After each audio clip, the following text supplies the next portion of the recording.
Scotland get the win over France, 28 points to 17. Apparently nobody told the Scots the script where this is supposed to be France's Six Nations. They're supposed to cruise along to a Grand Slam after, a big win over England to open up and a away win over Wales and whatnot. So, yeah, Scotland finally find that extra gear they've been looking for. They've been there or thereabouts at times. And finally they are there, which must be happy days for Scotland fans. They've been waiting a while for it to happen. And for France, it's kind of back down to earth. Now, a lot of the talk will be about the red card in this game, and there was that.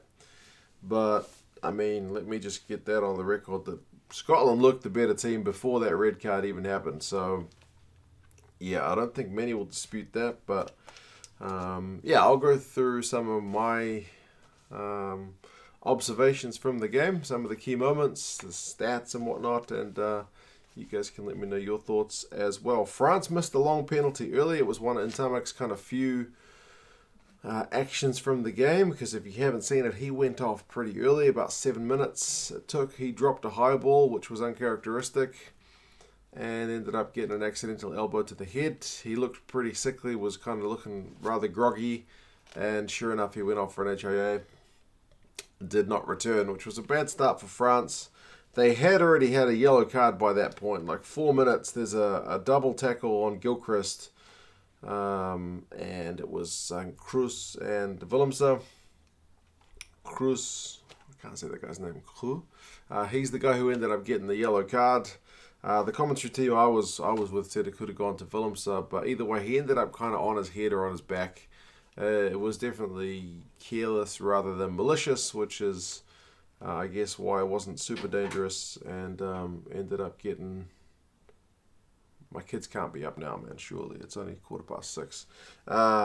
Sorry, I heard the door opening. Must be the wind. He gets a yellow card. So France go down to 14 men early, and Scotland immediately follow up with getting their line out not straight. And you're thinking... Are Scotland gonna be Scotland, or are they gonna lift? Because up until this point, epitomised by Hogg's failure to score that try against Ireland. I don't mean to harp on about that, but it's been kind of missed opportunities thus far, and this seemed like it was going to go that way. Although they did eventually end up kicking a couple of penalties, one during the yellow card. So the yellow card, I think they finished 3-0 to the good. So it's not a huge capitalization on the yellow card, but it was all right. They kicked another penalty not long after, and then Willemse at one point knocked it on. So France were making errors, and Dupont was especially guilty of them in this game as well. He knocked the ball on far too many times. He had one moment of magic, but knocked the ball on far too many times, which was, again, uncharacteristic. They did finally click, though, for that moment of magic, and it was for Pinot's try. It was Dupont who put in a kind of inch-perfect kick to him in space, and he went over for the try. So France, believe it or not, actually took the lead, 7 points to 6. Although, straight away, they give away a penalty from the kickoff, and... I was wondering what's going to happen here, because surely Scotland take the 3. They don't hog ops for touch. They go for touch. And the whole situation after that ends with a bit of handbags. And with the handbags thing, it's pushing and shoving. It's just the normal nonsense. Nobody ever throws a punch during that, because if you throw a punch, you're going to get red carded. Mohamed Hawas, sure enough, he threw a punch. He hit Jamie Ritchie square in the face, and what happens if you throw a punch, man? You get red carded. There's no way you can defend it. It's just a legit brain explosion. That's the no. That's what the commentator said. That's the note that I wrote. Brain explosion, man. Why would you do that? I know it's the heat of the moment, but come on, you can't be doing that. It's gonna get seen. He almost got away with it, and that they were almost going to play on, but then Paul Williams decided to have a look. The ref decided to have a look back and just see what started it, and that's because of that they picked up the red card. You'd hope the TMO would have picked it up anyway, but Ritchie, like Alan Wynne-Jones yesterday, didn't react. He didn't have time to because he got kind of put on the floor not long after. But yeah, red card for Haas. Scotland kick a penalty, go back in front, 9 points to 7. France have to play the rest of the game with a man down. And Scotland, like I said, being up a gear this week. They do one better than the yellow card. They make France pay right before half time. Down the right wing, Maitland gets a try. Hastings with the break. And Johnson with the pass. It was a really good team effort. So they missed the conversion. Scotland go in 14-7 at half time.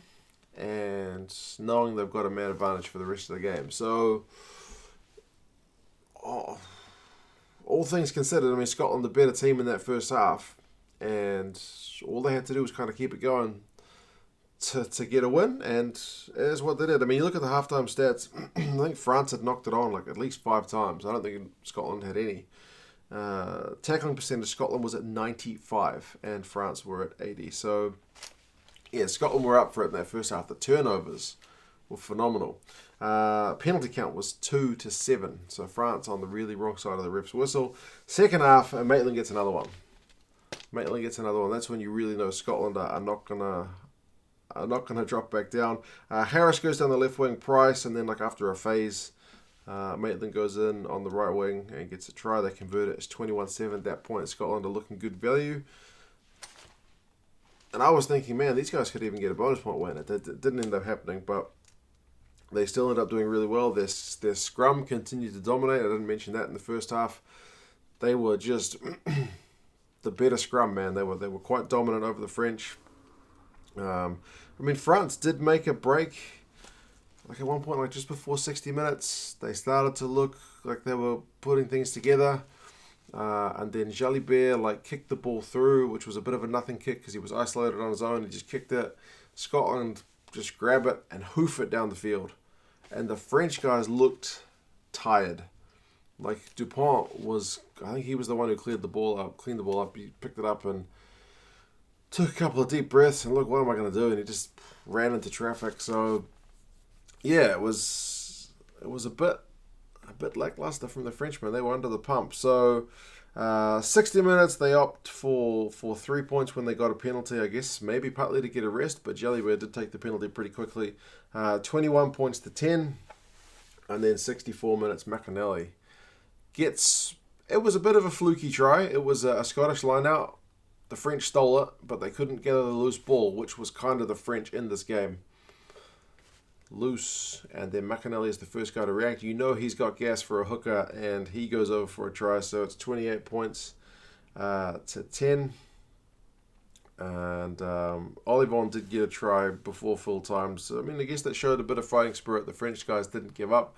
Although they would have been disappointed, they would have known the game was lost by then. They still kept fighting. Ramo with the big break, and good hands from the team on the counter, 28 points to 17.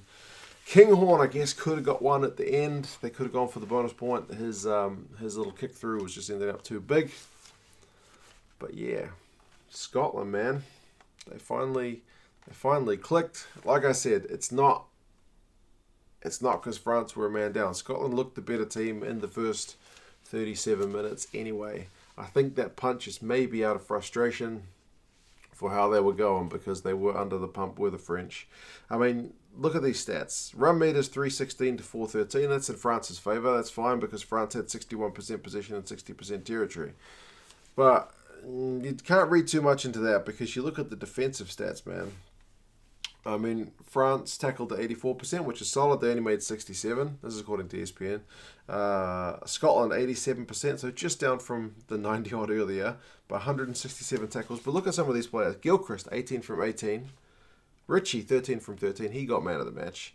He copped some punishment as well. Cummings, 12 from 12. Sutherland, 10 from 10. Like, gee, these guys just stepped up.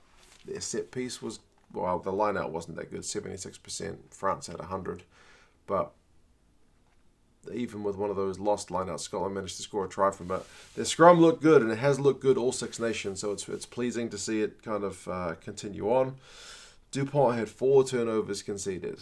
Jalibert had 3 turnovers conceded. I mean, Vakatawa had 6 defenders beaten, only 37 run meters, so relatively contained. They contained this French side, did the Scots. They They made them concede 11 penalties to Scotland 7. So it was really a top effort from the Scottish guys. So yeah, France didn't quite look themselves, and Scotland finally did look like they've had the potential to look for some time, which, as I said, is very pleasing, because when you look at their lineup, they should be playing like that more often. So yeah, there goes the Grand Slam hopes for France. We've still got one round of games to go. The Italy game has obviously been postponed, so we'll have to wait and see what happens with that. Apparently they are going to play it, but it's just deciding when it's going to happen, so it could be a bit of a protracted one before we get a final result. But anyway, good result for Scotland. Congratulations. Disappointing for France. But, I mean, overall, if you are a French fan, you'd be saying that the campaign thus far has been looking pretty good. And the fact that you lose at Murrayfield, there's no disgrace in that, because they are a very tough team to play at home, especially when they play like that. So, yeah, good game. It started at 4 a.m. for me. I managed to get up this time. Didn't miss the start. So, that was good. Going to get ready to go to work. But, yeah, if you are going to get up at 4 a.m., it's nice to see Scotland play as well as they did. I'll say that. So, yeah, you guys let me know your thoughts on the game. How did you think it went? If you're interested in getting some rugby gear, the link in the description to England Rugby Store, which has 10% off if you use the code 2cents10. But, yeah, cheers, guys, and I'll talk to you again soon. See you later.